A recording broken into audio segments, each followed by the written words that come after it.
Wait, you're sleeping there? I exclaimed in surprise.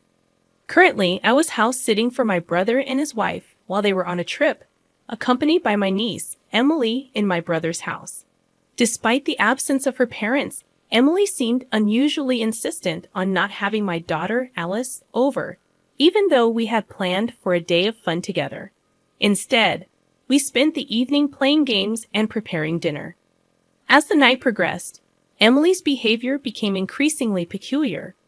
She stuck close to me, her eyes darting around the room as if she were on guard against an invisible threat. When I finally confronted her about her strange demeanor, she insisted that everything was fine, although her actions suggested otherwise. When bedtime arrived, Emily surprised me by opening the closet door, revealing a neatly prepared set of bedding. Without hesitation, she crawled into the closet and lay down on the mattress inside. Stunned, I blurted out, "Wait, Emily, you're sleeping in there?" With a serious expression, she reassured me, "Yes, but it's okay. I'll leave it slightly open. If anything happens, I'll wake up right away." Attempting to conceal my bewilderment, I tentatively proposed, "Why don't we sleep together tonight?" After some persuasion, Emily reluctantly agreed and climbed into my bed. She inquired if it was permissible to keep the bedding in the closet, her chosen hiding spot. Although it only deepened the mystery, I consented. Curiosity piqued, I asked, "Why do you need a hiding place?" Emily, after extracting a promise from me not to laugh, whispered her response, "The monster is coming." Initially, I found her fear endearing, akin to a child's imaginative tale. However, the story that unfolded next shattered my skepticism. Emily trembled, clutching my arm. "The monster is very scary and clever. It only comes when Daddy is not here. Mommy says I can't leave the closet until she has driven the monster away. She always cries while she's doing it." I tried to help her once, but it was too scary when it pounded on the closet door. As I held the frightened Emily close, a sinking realization settled in. The monster, it seemed, was real. I was caught off guard by my sister-in-law's affair, and suddenly, her unfaithfulness seemed to manifest as this ominous presence in their lives.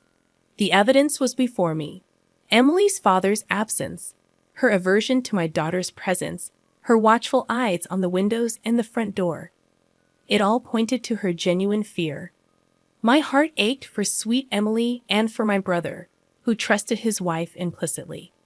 Anger boiled within me, but my immediate concern was to reassure Emily. Gripping her hand, I offered a reassuring smile. "It's okay because Aunt Lily is here today. The monster is clever, right? Maybe it won't come in because it sees a stranger. And your mom, who's usually targeted, is with your dad today, so the monster can't approach her." Yet despite my attempts to comfort her, Emily's anxiety persisted and grew with each passing moment. In an effort to help her confront her fears, I suggested hiding in the closet together, urging her to talk openly about the monster. However, as Emily revealed another alarming detail, my concern deepened. Unable to contain my apprehension, I found myself rushing out of the house with Emily, still clad in her pajamas, desperate to protect her from the impending threat. In a rush, I drove back home and explained the unsettling situation to my husband, who promptly headed to my brother's house with his friends in tow. Around 10 p.m. that night, as they arrived at my brother's place, I received a call from my brother, who was still on vacation, inquiring about Emily's well-being. "Did Emily go to bed? Forget about your husband and daughter. Get some rest yourself. Make sure to lock the doors, okay? Good night," he'd advised sternly before hanging up, emphasizing the need for security and rest. After assuring him about Emily, I looked at her, peacefully sleeping beside my daughter, and made a silent vow to protect her from the unseen menace. The following morning, my husband returned after staying the night at my brother's house. His account of the previous night's events filled me with a mixture of fear and anger, validating my decision to leave my brother's house. Throughout the day, I remained at home with Emily and my family, awaiting my brother and his wife's arrival to collect their daughter. When they finally saw us, my brother's immediate reaction was accusatory, demanding why Emily and I had left the house against his instructions. Why didn't you guys stay at the other house? I told you repeatedly not to leave our home. What were you thinking, going back to your own place after agreeing not to? He protested vehemently. Sensing something amiss, I calmly questioned my brother about how he knew we weren't at his house while he was away. He hesitantly revealed that he had given Emily a smartphone with GPS functionality. However, his explanation seemed inconsistent, given his earlier insistence over the phone that we shouldn't leave. I decided to press further, questioning my brother about two unfamiliar men who had visited my house late at night. His demeanor changed, his voice shaky, and his eyes avoided mine as he attempted to provide an explanation. Before I could delve deeper, my sister-in-law intervened, forcefully calling Emily over and urging her to leave. In an abrupt shift, my brother, while still upset, started pushing Emily towards the door, attempting to take her back home with them. I protested vehemently, trying to prevent them from leaving, but my pleas fell on deaf ears. Emily, clearly distressed, reached out to me, and I instinctively pulled her behind me, shielding her from their insistent grasp. "Hey, we're not done talking yet," I called out, my voice determined, refusing to let them take Emily away without addressing the mounting questions and concerns that clouded the air. "What do you think you're doing?" My sister-in-law's voice rose in surprise, and she released Emily's hand. However, I kept Emily protected behind me, away from my brother and his wife. They hurled aggressive words at us and charged forward, fueled by anger. My husband and I were resolute in our determination not to let them take Emily, managing to force them out of the room. At the front door, waiting police officers swiftly apprehended my brother and his wife. The officers attempted to calm the disoriented couple, clearly caught off guard by the turn of events. In response, my brother argued, "If you don't give us back our daughter, then you should be the ones getting detained." My sister-in-law added, "They took our daughter from home and locked her up here. Please save Emily right away. You shouldn't be holding me back. I won't run or hide, so let me go," my brother shouted in frustration. Emily and my daughter, who had noticed the commotion and come out, were talking behind me, looking surprised. My daughter innocently remarked, "She doesn't seem locked up at all." I wasn't sure if my brother heard her, but he turned to Emily and commanded her to come to him in a strong tone. However, the severity of her father's demeanor scared her, and she refused to leave my side. My sister-in-law stood silently by the police officer, just watching my brother, not attempting to call Emily over. Enraged that things weren't going his way, my brother continued to yell in the entrance, completely restrained by the police officer. Witnessing this, my husband pushed his smartphone in front of my brother's face. Noticing this, I told Emily and my daughter to wait once more in the other room and shut the door so they wouldn't hear the audio.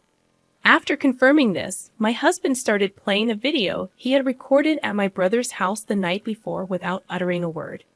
The video began with a key slowly turning in the lock of the house. It seemed they had used a spare key. Two men quietly entered the room, their faces filled with anticipation. They greeted each other, mentioning my brother's name. "Didn't know we had company. Hey, how much did you pay?" One of them smirked, eyeing my husband and his friends. When my husband's friend gave a vague response, avoiding the question, one of the men boasted that because they were good friends with my brother and his wife, they got an even bigger discount, mentioning a specific amount.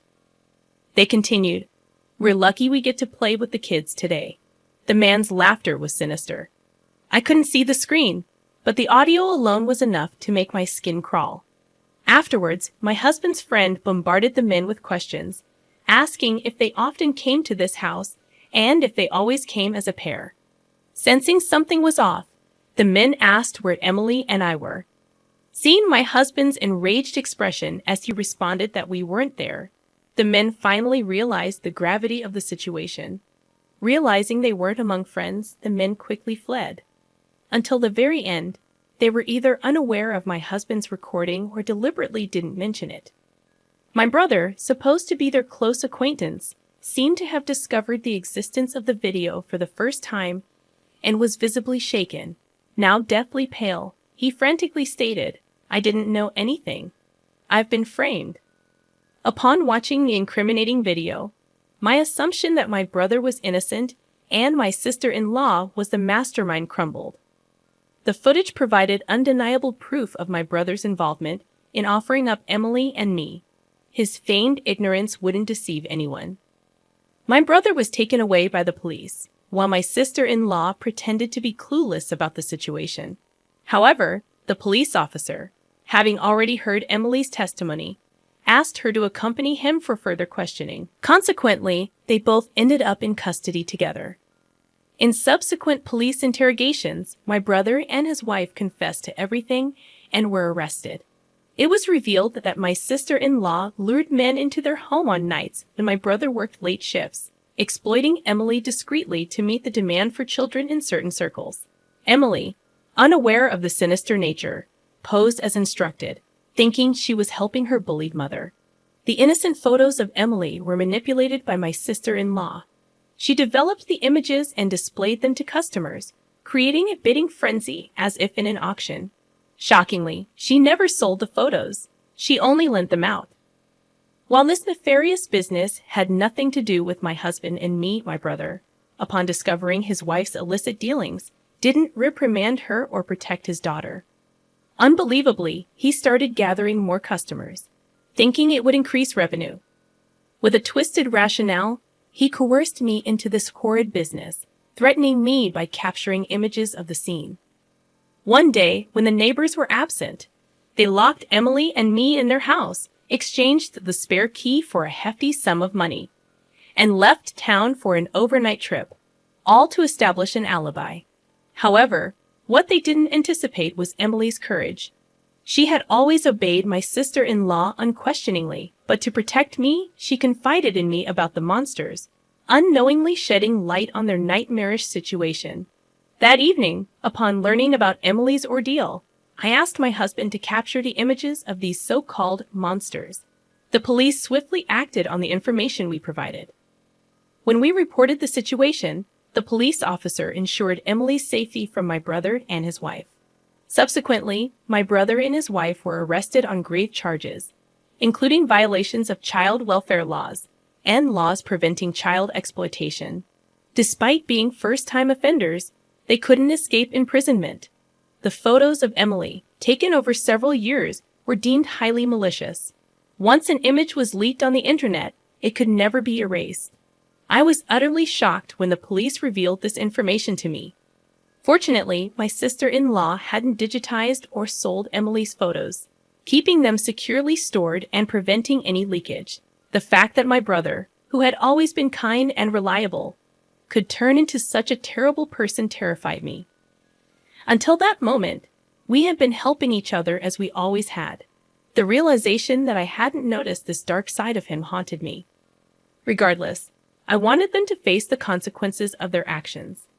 After my brother and his wife were arrested, the individuals referred to as the monsters were also brought in for questioning by the police. They attempted to claim their innocence, arguing that their plans hadn't succeeded, and therefore they weren't guilty. However, the discovery of another child's photographs at their residence and the involvement in additional criminal acts confessed by my brother and his wife during their interrogations led to their arrest on multiple charges. Once we had dealt with the monsters that had plagued our lives, we visited Child Protective Services to inquire about Emily's situation. With her parents arrested, Emily was left without anyone to care for her. In truth, her parents were unfit guardians from the start, so custody of Emily was rightfully taken away from my brother and his wife. Neither my brother nor I had any living parents, and my sister-in-law's family was entirely estranged. We discovered that if no one from her family agreed to take her in, Emily would be placed with foster parents. After discussing it with my husband, we decided to adopt Emily. To me, Emily was not only someone I felt deeply indebted to, but also a girl I had grown to love as my own daughter. The mere thought of leaving her was unbearable. Thankfully, my husband agreed, and we viewed this as an opportunity to move to my in-laws' town. Our daughter, who adored her grandparents and had always longed for an older sister, was overjoyed. She eagerly anticipated the weekends when she could see her grandparents more frequently. Now, her dream of having Emily, whom she adored as a big sister, had come true. As for Emily, who had finally escaped the clutches of her abusive parents, she adapted remarkably well to her new environment as an older sister. It was incredible to witness the resilience of children. She was gradually embracing a happier and more peaceful life.